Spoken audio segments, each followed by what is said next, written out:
दोस्तों, क्या आपने कभी दो भाइयों की लड़ाई में पूरे शहर को कूदते देखा है? ये बात सुनने में भले अजीब लगे, पर है एकदम सच। कि जरूर ये दोनों भाई किसी गैंग के मेंबर होंगे या कोई राजा। लेकिन शायद आप थंबनेल देखकर समझ ही गए होंगे कि ये लड़ाई उन दो भाइयों की है जो पूरी दुनिया में अपने स्पोर्ट्स वेयर्स की चीजों के लिए जाने जाते हैं। जी हाँ दोस्तों, ये अनोखी लड़ाई है एडिडास और पूमा कंपनी के मालिकों की। और आपको जानकर हैरानी होगी कि इन दोनों कंपनी के मालिक आपस में भाई थे, जिनका किस्सा कॉर्पोरेट जगत में भाइयों की लड़ाई का सबसे दिलचस्प किस्सा है। दिलचस्प इसलिए क्योंकि इस जंग में न सिर्फ पूरा शहर कूद पड़ा, बल्कि इसके साथ ही साथ लोगों के आपसी रिश्ते भी दांव पर लग गए, जिसके कारण इस शहर के लोग इस लड़ाई में कुछ इस तरह शामिल हुए कि एक समय में वो अपने दोस्त चुनते समय भी यही देखते थे कि उन्होंने जूते किस कंपनी के पहन रखे हैं। तो क्या है इन दोनों भाइयों की दिलचस्प लड़ाई की कहानी? आइए आपको बताते हैं। दोनों भाइयों की कहानी की शुरुआत होती है जर्मनी से, जो ऑरच नदी के किनारे बसे हैं हर्ज़ोगेनाउरेथ शहर से। इसी शहर में रुडोल्फ यानी रूडी और अडोल्फ यानी एडी अपने माता पिता क्रिस्टोफ डेस्लर व पॉलिना के साथ रहते थे। उनका एक और भाई फ्रिट्ज और बहन मैरी डेस्लर भी उनके साथ ही रहते थे। उनके पिता क्रिस्टोफर जूते बनाने वाली कंपनी में काम करते थे और माँ पॉलिना लॉन्ड्री चलाती थी। ये तीनों भाई हर समय अपनी माँ की मदद करते थे, जिस कारण पूरे शहर में इन तीनों को लॉन्ड्री बॉयज के नाम से जाना जाता था। जल्दी समय आता है पहले विश्व युद्ध का, और युद्ध के दौरान उन तीनों भाइयों को सेना में भर्ती होना पड़ जाता है। युद्ध के खत्म होने के साथ ही तीनों भाई फिर से वापस घर पर आ जाते हैं। क्योंकि एडी युद्ध के पहले ही अपने पिता से जूते बनाना सीख रहा था, इसलिए जब विश्व युद्ध खत्म हुआ तो एडी ने माँ के बंद पड़ चुके लॉन्ड्री घर को जूते बनाने वाली कंपनी में तब्दील कर लिया और जूते बनाने लगा, जिसके कुछ समय बाद ही रूडी भी यही काम करने लग गया। 1924 में रूडी एडी ने डेस्लर ब्रदर्स शू नाम की एक कंपनी बना डाली और उस कंपनी के तहत जूतों का प्रोडक्शन करने लगे। क्योंकि उन दोनों भाइयों में खेल के लिए जबरदस्त लगाव था, यही कारण था कि दोनों ने तय किया कि उनकी कंपनी में सिर्फ स्पोर्ट शूज ही बनेंगे, जो कि उभरती हुई कंपनी के लिए मेजर डिसीजन था। किस्मत ने साथ दिया और कंपनी चल निकली। फैक्ट्री चल निकली तो दोनों भाइयों का लाइफस्टाइल भी बदला। दोनों भाइयों ने अपनी फैक्ट्री के पास ही एक शानदार घर बनवाया, जिसके बाद दोनों ने शादी भी कर ली। और शादी के बाद ऊपरी मंजिल पर रूडी और उनकी पत्नी फ्रिदल रहने लगे, और नीचे एडी और उनकी पत्नी कैथी। ये वो वक्त था जब समाज में उनका रुतबा बढ़ रहा था। जैसा कि हमने आपको पहले ही बताया था कि दोनों भाई खेल स्पोर्ट्स में काफी इंटरेस्टेड थे, और खासकर फुटबॉल के तो दोनों दीवाने थे। सिचुएशन कुछ ऐसी थी कि एक समय में दोनों ही शहर में अलग अलग फुटबॉल टीमों के समर्थक हुआ करते थे।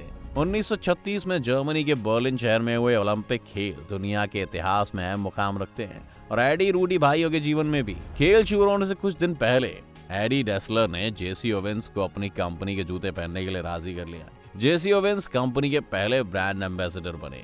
ये डेस्लर शू कंपनी के लिए किसी बड़ी सौगात से कम नहीं था, क्योंकि ओलंपिक में ओवेंस के 4 गोल्ड जीतने के कारण उनकी सफलता ने दुनिया के सबसे प्रसिद्ध खिलाड़ियों के बीच डेस्लर जूतों को नई पहचान दिला दी। इसका नतीजा ये रहा कि दोनों भाइयों को बाकी टीमों के ट्रेनर्स के लेटर आने लगे। लेटर में वो यही कहते थे कि लोग उनकी कंपनी का जूता खरीदना चाहते हैं, जिसके बाद तो इन दोनों भाइयों की किस्मत चमक गई। कारोबार तेजी से आगे बढ़ने लगा, और डेस्लर बंधु सेकेंड वर्ल्ड वॉर से पहले तक हर साल करीब 2 लाख जोड़ी जूते बेचने में सफल रहे। समय के साथ दोनों भाई नाज़ी पार्टी में शामिल हो गए, लेकिन रुडोल्फ पार्टी के थोड़ा ज्यादा ही करीब थे, और ये बात कहीं ना कहीं एडी को अखरती थी। यही कारण बनी कि दोनों भाई मन मुटाव बनाने लगे, और सेकेंड वर्ल्ड वॉर के दौरान इस जोड़ी के बीच बढ़ती दरार इतनी बढ़ गई थी कि 1943 में टूटने के कगार पर पहुंच गई। गलत फहमियों ने दोनों के बीच दीवार का काम किया। जंग में अमेरिकी फौजों से हारने के बाद हिटलर ने आत्महत्या कर ली थी, जिसके बाद नाजी को सपोर्ट करने वाले सभी लोगों को अमेरिकी सेना ने तलब किया। इसी सिलसिले में दोनों भाइयों को बुलाया गया।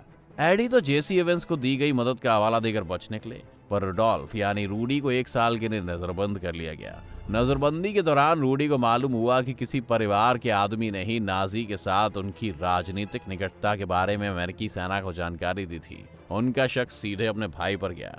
इससे दोनों में झगड़ा और बढ़ गया। नजरबंदी से छूट कर आने के बाद दोनों भाइयों के परिवारों के बीच झगड़ा आम हो गया। इसी के चलते 1948 में दोनों भाइयों ने अपना कारोबार अलग अलग कर लिया। इस अलगाव के बाद से एडोल्फ ने अपनी खुद की एक स्पोर्ट्स वेयर कंपनी शुरू की, जिसका नाम उन्होंने अपने निकनेम एडी और अंतिम नाम के पहले 3 अक्षरों डास को मिलाकर किया, जिसे आप और हम आज एडिडास के नाम से जानते हैं। जब एक भाई ने ऐसी हरकत की तो रूडी ने भी अपनी खुद की कंपनी शुरू कर ली, और एडी की नकल करते हुए रूडी ने भी रूडा नाम की एक नई फर्म बनाई, जिसमें रुडोल्फ में से रू और डॉसलर में से डा लिया गया था। खैर आगे चलकर इसी कंपनी का नाम पूमा रखा गया। अपनी अपनी कंपनी बनाने के बाद दोनों एक दूसरे को पीछे करने की ओर में लग गए। दोनों कंपनियां एक दूसरे की काट में इतनी मशगूल हो गई कि उन्हें किसी तीसरी कंपनी का ध्यान ही नहीं रहा। अपनी इस निजी लड़ाई में एडिडास मशहूर बास्केटबॉल खिलाड़ी माइकल जॉर्डन को अपने साथ करने से चूक गई और इसका फायदा उठा लिया जूते बनाने वाली दूसरी बड़ी कंपनी नाइकी ने। बावजूद इसके दोनों के झगड़े नहीं रुके।